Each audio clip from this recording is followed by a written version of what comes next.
So you want to grow. How do I know? Well, you're here.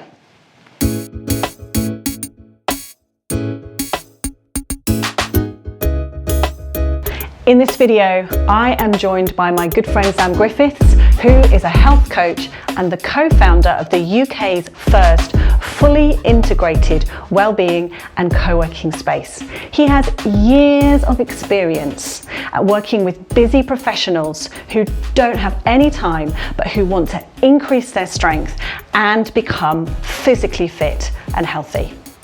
And my area of expertise is mental agility. So we bring together our disciplines in a fusion of ideas about growth, reaching your potential, and how you can become strong. Now, Sam and I have peppered this conversation with takeaways and ideas, things that you can implement in your life right away. However, it's not just great ideas that will produce growth. The missing factor here is inspiration. You need to get inspired. You need to find the courage and conviction to transform your life. Right at the end of this conversation, Sam shares some amazing stuff about how he did that in his life. And in my experience of working with people, there's nothing more inspiring than somebody else who has found it within themselves to turn their lives around against the odds. So watch to the end. I challenge you not to be inspired by Sam's story and to want to get right out there and implement the principles we teach you about how to become strong, both physically and mentally. We're going to talk about the psychological principles and then apply that both to mind and body. So really, when we're talking, the whole context for this conversation is about growth. It's about human growth, human well-being in terms of mind, emotions, and physical body. And when we're thinking about resistance, my favorite analogy is I like to talk about children learning to walk. I find so many great analogies in child development. So when you've got somebody who, a baby who is taking their first steps, learning to walk, they encounter all kinds of resistance, whether that be tiredness, they just get physically tired, they get frustrated emotions, they're trying to work out actually how to do it, they're thinking, and of course they fall over, bump their heads, and hurt themselves in the process. But there isn't any of us who didn't actually learn to walk. And it was through that resistance and staying focused on the goal and pushing through and using our experiences to teach us that we're here walking. And so I think, for anybody listening who is into growth, and I guess because you're here, you're wanting to grow. These are some principles founded in psychology, in physiology, in science, that as you understand them and you get Sam and I's insights into how to apply them to your life, you can work on your own growth in your own way, in your own time. So that's the kind of framework. One of the ways I think about growth is it's a basic human need. And I actually have a story that I want to use to illustrate this. Roll with me on this one. It's kind of like a parable. So a man dies and goes to hell. He's met at the gates of hell by an angel that's assigned to him. And the angel says, "Welcome to hell. Here you can have everything you want." And the man says, "What? I thought I was in hell, not in heaven. I don't understand." The angel says, "I have been assigned to you to make all your wishes come true. What do you want?" So the man says, "Okay, well, I would like to live in somewhere luxurious and have loads of rich food to eat." So the angel grants this man's wishes. He has a palatial place to live and all the food he could possibly want of his favorite kinds. And then the angel says, "What would you like to do?" And the man says, "Well, I would like to gamble at the casino and win every time." And the angel says, "How much would you like to win?" And the man says, "I'd like to win £50,000 every time." So every gamble is a win. And he goes through day 1 and he's winning all the time. In day 2 and on day 3, he says, okay, I am fed up with winning all the time. I actually want some losses. And the angel says to him, sure, how much would you like to lose? And the man is overcome with anguish at his fate of always having exactly what he wanted. And he realized he's actually trapped in a place where he always gets exactly what he wants. So really silly story to kind of make the point that we often think about or experience the resistance in our lives, the negative emotions, the negative physical experiences we have, as something to avoid and push away. But actually, if you put it to its kind of ultimate situation, it is those things, in fact, that cause us to grow, which is one of our 6 basic human needs. We need to grow. Yeah. In fact, scientists have shown us that what it is about desire and about happiness that makes it a positive experience is not necessarily the achievement of our desires or our dreams, but the process of getting there and the struggle. Yeah. The engagement in the struggle is what produces happiness. And if you think about it this way, take, for example, the affair, the extramarital affair. What makes it so intoxicating and so wonderful, if I can use that phrase, is that it's illegal.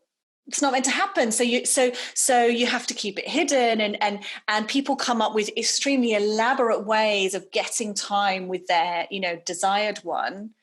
Yeah. And often, if that affair gets brought into the public and gets made official, the energy goes out of it and the relationship doesn't last. Is it that belief that they know deep down that it's finite, that it will end at some point? Yeah, which again is a form of resistance. Yeah. It's the threat of this, you can't have it or it's not going to last, that creates the kind of like tension and energy, which is that feeling of desire and fulfillment. Yeah. So I think when you understand those psychological principles, to then start thinking about what do I encounter in my life that causes me pain, that causes friction, that causes discomfort, and how could that already be achieving happiness, fulfillment, and growth for me, and how can I use that even more, leverage those situations for my own good? You see that approach, we're in November, so you're coming up to January, and you'll see that coming back to what I just said about that finite kind of belief in someone when they join the gym or something like that in January, and they go hard at it, really intense. They burn themselves out. They spend too much time there than they should. They do something more than they should. And I kind of think it's about that belief that, well, this might end. So deep down, they haven't got the attitude that I'm going to do this consistently for a long time, so I've got to make the most out of what I can do in the short period, which is kind of the status quo for a lot of people. But actually, what I do in my coaching around physical well-being and resistance, as you called it, is helping people understand doing something that's on the light and restorative scale and doing something on the harder, more intense scale. So the harder intense scale could be lifting heavy weights or doing some hard form of running, rowing, swimming, like high intensity style kind of exercise. And on the light side is restorative movement like yoga, Pilates, walking in nature, bringing up your step count. But actually what I help you understand is that they feed into each other. If you only do the hard and heavy stuff, you burn out. If you only do the light stuff, that it's not enough resistance, that you need to couple them together and alternate them, and that creates this nice cycle that they feed into each other, which then allows someone to be consistent over a very long period of time, which is what gets people results, is that long-term consistency and understanding what that process is. So there's that cycle of something light, something a little bit harder, something the hardest, and then I go back to doing something light again, and I renew myself, and then I do something a little bit harder, and then the hardest, and then I go back to light again. So it's that cycle, and you need that in order to create that consistency and get the result long term. And so how does resistance work on our muscles and our body? So you mentioned, yoga, using just the resistance of your body or weights. What is the physical benefit of that? Well, in terms of something like strength training, what you're actually doing is you're causing tiny little micro tears in your muscles. That's often what causes the soreness. And then your body goes through a process of recovery through sleep, through eating, and restorative movement, to then grow them back again, either bigger or stronger. And then it's that process that goes on and on and on. So you're actually having to put a stress on the body physically in order for it to then adapt, grow, and then you're re-stressing. So a positive stress, eustress, yes, rather than de-stress. Yes. But that is a physical mechanism within the body. Yeah. What it's about for people is understanding how much of that positive stress they need to then get that adaptation, rest, and then repeat that cycle. If you do it too much, then you don't get the benefit. What should one be looking for in terms of signs that it's working, and also they're not overdoing it? They're not over, resisting or overuse of resistance. So it's just too heavy. So the first thing is people need to be probably usually more patient. So most people will kind of have an assessment in their head of how some exercise went immediately after. Whereas what I say to people is wait till the next day. So how did you sleep that evening? How did you sleep the following day? What's your hunger like the following day?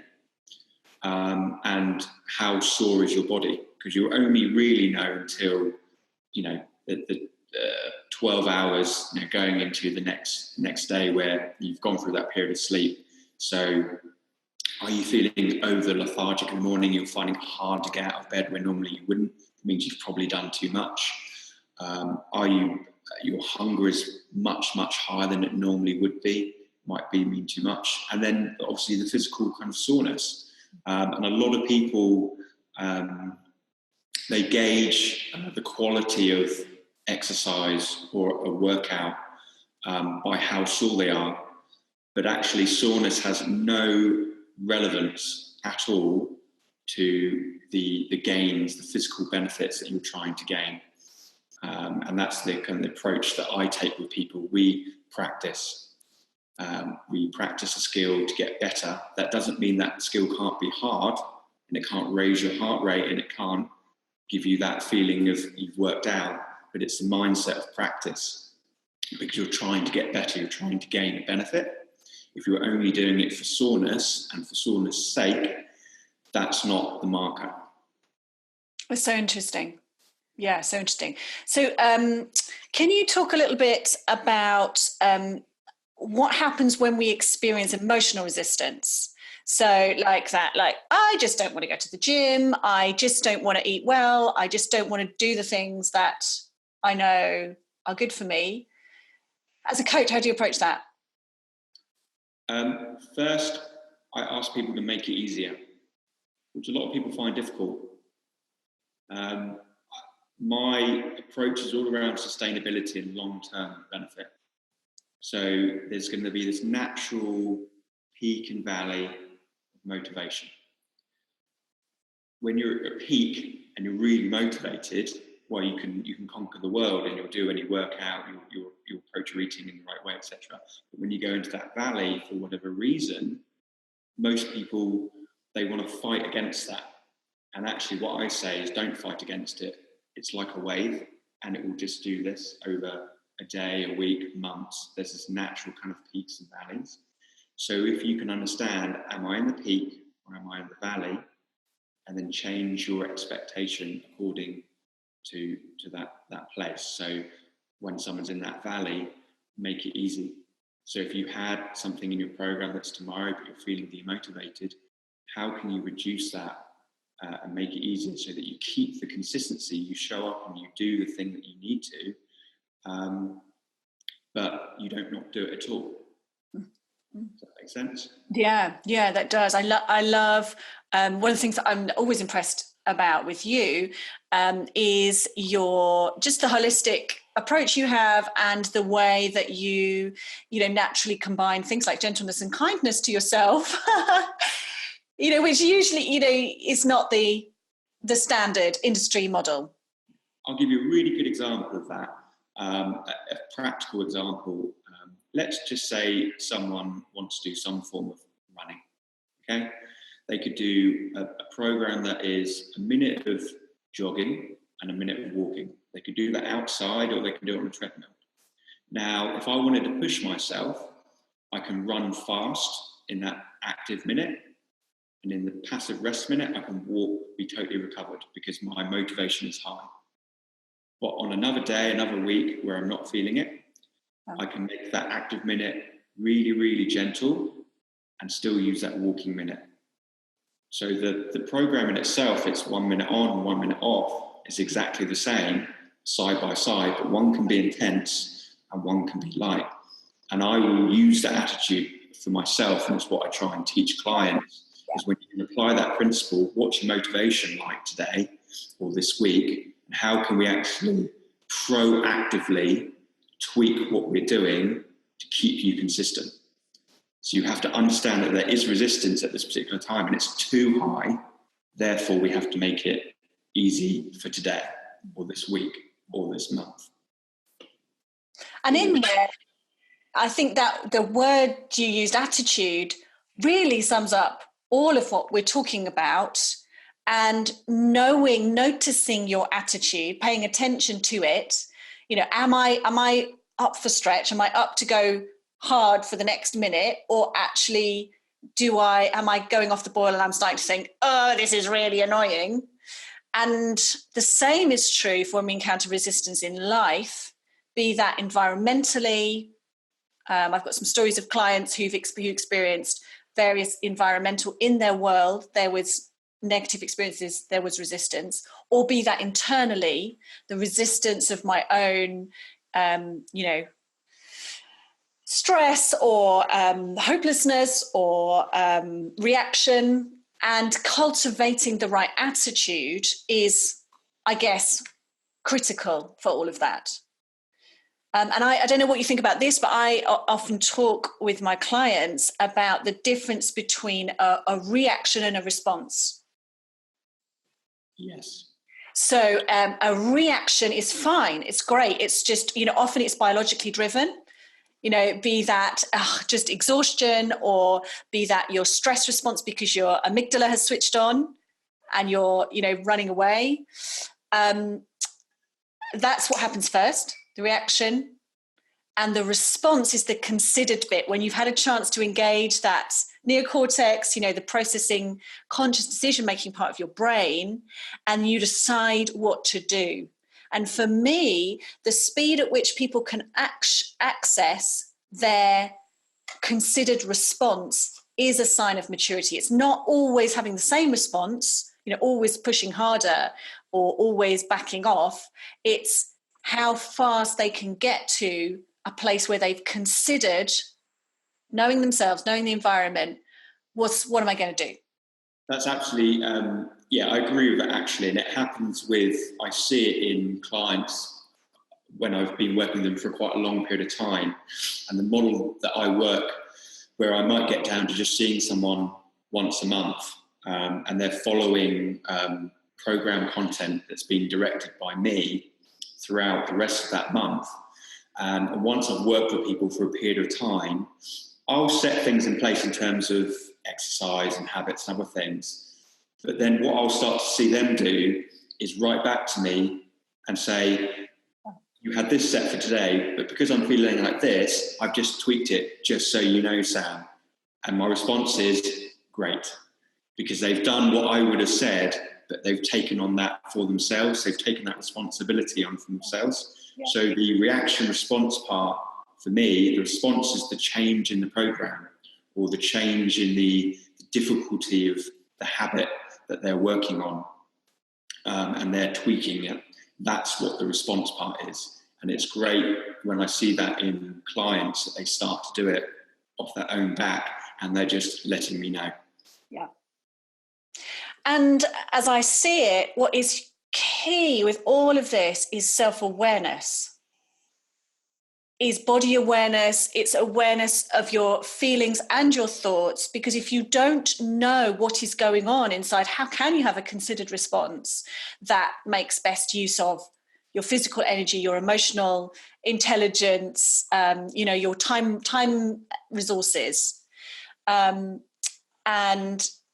growing in self-awareness it's just, it's a foundation for all of life and growth. Yeah. I don't know how you teach growing self-awareness from a physical wellness point of view. The way that I do that, I use something called a mind-body scan. But we could be working through some mobility with someone, or they're doing it on their own. And I ask, how does that feel? Where do you feel the resistance? Do you have any discomfort? Do you have any pain? Where is it? Can you point to it? Can you tell me exactly where it is? Rather than saying, oh, do you feel that in your ankles, or do you feel that in your hip?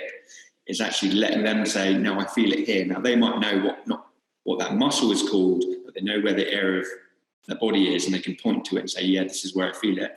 Okay, that's great. So it's just going through that process, usually with mobility, movement style stuff, and just for them to self-assess, this is where I feel the resistance, physical resistance, discomfort, pain, and it's a repetition. Once they go through that cycle, and they're doing that weekly, monthly, it just becomes automatic. And then they can start actually going, you know what, I really feel it a bit in my back today. I've been sitting down, so I'm going to get up and I'm going to do X, Y, Z to improve that. Whereas 6 months before, they would have sat in that chair for 6 hours and not even noticed that their back was hurting. But now they notice that their back is hurting, so it prompts them to get up and do something about it. That's funny, because mind-body scan is one of my tools as well. That's what I teach people to do. So, and actually, for those of you who are listening and want takeaways, that tool is a great one to practice. Get, like you were saying, Sam, get in the habit of asking yourself, imagine a scanner coming across your body. What is happening for me? Mindful awareness, without judging it, without making that an excuse to be like, oh, you lazy git, like you should try harder. Just the awareness will become the foundation for your growth. And I think as well, if in terms of takeaways, knowing that I teach people the mantra, I can grow through this. This will produce growth. If we can engage with resistance, whether that be physical, emotional, or mental, and expect to grow, a bit like the child who keeps trying to walk, we have a positive psychology about our life, and that will really help us. So perhaps adopting the mantra, I can grow through this, whether that's your physical pain or you're lifting weights, that could be something for people to practice. And repetition. You and I say it all the time, the 21-day rule, the 30-day rule, anything that you repeat becomes automatic. Your body will assimilate it into your automatic programming, and you will find you have no problem in continuing that repetition once it's a habit. Repetition is the mother of all learning. It's a Russian proverb. I like that. And it just feeds into all of the stuff I do on a physical basis with people. I like to really minimize the things that we're learning and do them over and over and over again, like a practice. Yeah. And that's where I come in as a coach. This is the 3 things that we should learn rather than 10 things. if you do these 3 really well, they'll get more result, more benefit for you than doing these 10 things okay. And that concept of anti-fragility, which I know you love. Yeah, I do. I love it. Yeah. So let's just talk for a moment about specifics. I know you've come with some kind of, avatar case studies and specifics. And I have a couple of clients that I've worked with through experiences of resistance in their life, both internal and external. So I had a client who was made redundant very suddenly. And she, so especially kind of looking at this through the lens of reaction and response, her immediate reaction obviously was devastation, tears, upset. Oh no, what am I going to do? But she found that actually, because she tended to have a positive psychology on life and she tended to try and say yes to opportunities, she's described to me that by about mid-afternoon on the day she was made redundant, she was beginning to think, what's the opportunity in here that I can say yes to?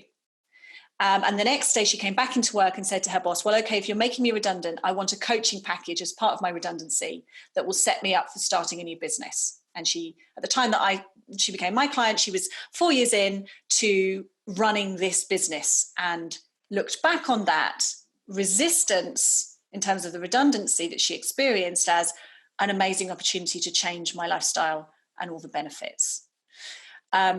A similar situation, just in terms of the magnitude, as one of my clients experienced baby loss at full term. And obviously the reaction to that, the grief reaction is mammoth and, is going to absorb you for a long time. But what she was able to do in the way that she responded to it and created meaningful moments to engage with the loss of her son became for her really rich and grounding experiences that enlarged her as a person psychologically. And she raises money now for SANS, the stillbirth charity, and the meaning that she was able to grow into because of her response to that devastating situation becomes one of her most treasured personal experiences. So there's 2 kind of quite big ones. And obviously, the everyday person doesn't always experience redundancy and baby loss. But just the other day, I was talking to a client who has an awkward boss and who he tells me, oh, he said this, he said the other. And we always look for, yeah, that's hard. Your reaction is going to be indignation, anger, sadness, whatever. But how are you going to respond? And how are you going to leverage that resistance that of his awkwardness to grow your resilience, to grow your capacity, to grow your insight into him and yourself, and for your own, for your own growth into the role. Okay, so my own example. My personal story actually kind of feed into this because I had that kind of period of huge burnout about 8 years ago. I had a small business myself. And when I got back to that point of wanting to do something physical, and bear in mind back then I had no knowledge that I have now, the one thing I focused on was physical strength. I felt that mentally I felt weak and I felt fragile. So, and I didn't have the tools at the time to understand that and how to change it. So I decided to get physically strong. And I know that a lot of people have done that in life. And then through that process of developing physical strength, that fed into my mind. I started to feel mentally strong again. So that was the approach for me. I just focused on being physically strong. And this was over, a period of about 12 months. And it was nothing intense. It was 3 times a week. I viewed it like practice. I was experimenting. I was trying different movements. I was using one tool actually, which is a kettlebell. But I was trying different movements, and my attitude was just to experiment with what I enjoyed, what I didn't enjoy, using that kind of mind-body scan. Well, I was using it, but without knowing that I was using it. Seeing the physical changes in my body and saying, actually, yeah, I quite like this movement, I like that movement. And that was the process, really. So it was physical strength really got me back to where I needed to be to then continue as I have now, 8 years later. That was the catalyst. And the kettlebell was a huge part of that for me. So I have a love for it because it's that kind of origin story for me. And when I did my first professional qualification, it was in Boston, in America, in April 2013. And it was 2 days after the Boston Marathon bomb. So I flew over there. The bombing happened on something like the Sunday, Monday. I flew over there on the Sunday. I didn't even know if I'd be able to fly. I thought they might have downed the flights, but they didn't. And I flew out to Boston, and I went through this professional certification. And it was all about Boston Strong and the people there. And these were all kind of fitness professionals or wanting to become fitness professionals. And their attitude was that strong mindset. And we'll do that through physical strength. We'll kind of give us that shield, shall we say, to then deal with all of this stuff that was going on, in the media and actually in the physical environment. And I remember there was 2 or 3 people that couldn't come to that qualification that weekend because they were police officers and they were out dealing with the ramifications of that marathon bombing. Yeah, such an inspiring story. And little did you know when you picked up that kettlebell for the first time, or when you just followed the awareness you had that the desire for getting physically strong, where that would take you. Exactly. No idea. I just knew that I feel physically weak. I feel mentally weak. It just seemed to make sense to me, even though I didn't really know what I was doing at the time. But that process grew. Yeah. And for anybody watching who perhaps has something really small that they are planning to do or some resistance in their life, you just never know where that might take you when you engage with it and when you turn it into something positive. Yeah, and actually the point around, there was that physical side of it, but going to this qualification, for example, it was in another country. I'd never been there before. I didn't know anyone. I wasn't an experienced person in the health fitness industry. I was brand new. So there's all these things around imposter syndrome, et cetera. So there was a huge kind of mental shift in that process for me. Just attending that certification, doing that for the first time, was absolutely huge. And then to be around this positive environment of people that you just wouldn't believe. Their mindset was just, we can basically do anything. And they do that physically through that process of strength training. Yeah. You've got then the resistance of the devastation of a bomb going off, and the threat of that, the chaos, and yet what you experienced was people aware of how they felt, I'm sure, but turning that into a come on then, let's rally together. I mean, we see this pattern repeated throughout history, throughout the world, that resistance can bring out the best in people and cause people to rise up and grow out of that situation in a way that you just think, well, surely that can't be right. Yeah, I absolutely agree. And I was wondering if you have a couple of takeaways for our watchers, and whether I could summarize. I mean, we've talked a little bit about our attitude to resistance, understanding that humanly speaking, it is often something we go through rather than that limits us, and body awareness, body-mind awareness, and also repetition of positive habits are going to be key for us to turn those things around. And I wondered if you had anything else to add from your point of view in terms of how to apply this to our lives. One of my favourite mantras is the best do basics better. So in terms of physical wellness, it's about being able to do the basics of getting up your step count. So if let's take the example that someone's not active right now. So they're doing nothing, they're really time poor, they're just caught in the whirlwind of family and work and life and that kind of stuff. The first thing is to look at something like your step count and get it up to that 7,000 to 10,000 steps a day, 7,000 to 10,000 steps a day. And if you only did that in the first 2, 3, 4 weeks of that kind of nice rolling start, becoming more active and looking at how you can actually feed that into your life, you'd see a massive benefit in that. And then it's what is the next thing? So that's kind of level 1. So getting up your step count, getting yourself from sedentary to lightly active. And then the next thing for me is helping you move better. So, sitting in chairs all day, driving too much, which I do myself, looking at either joining something like yoga, Pilates, and just working on your movement style stuff. I can actually sat here right now, I can feel in my rhomboid, it's called, that it's aching.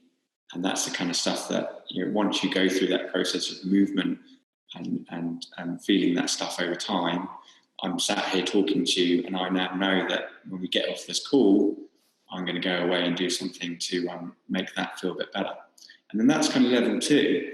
And then level 3 is going into those things that are a bit more intense, like that running, like that cycling, like that swimming, like that kind of strength training in whatever form that may be, because there are different varieties of that. But just look at that sliding scale. Do not start at level 3, start at level 1. It sounds really obvious. When you talk it through with people, they nod and they smile and go, yeah, that makes sense. But then we don't do it. So it's coming up to January. Don't go hard and fast in the gym if you're not active. Start slow and look back, kind of do that fortnightly review. How did the last 2 weeks go? Can I apply that consistently to the next 2 weeks? Or did I do that? Felt quite easy. Okay, now I'm going to add something. And then the next 2 weeks, look back. Did I do that consistently? Yes, I did. Did it feel a bit too easy? Yeah, okay, now I can make it a bit harder. Very practical wisdom. Lovely. Really good. So just to wrap up then, we've talked about resistance, why it works from a psychological and from a physical point of view, and then talked about our experiences as coaches and with our clients as to how ordinary people like you and me are making this work for them, and maybe some of the things that we can grab onto to apply in our lives now to continue to invest in ourselves and continue to grow. So it's been fantastic. Thank you so much for joining me. See you soon. No problem. Thanks for talking. I hope you loved watching that as much as I loved making it. Now, for more resources about mental well-being, physical health and strength, and emotional resilience, then you need to head to naomilight.com. I have a school dedicated to emotional resilience and mental agility, so you can find me there. Also, for more of Sam's work, you need to go to agoraheart.co.uk. And don't forget to subscribe and join me here for more insight on thinking at Naomi Light.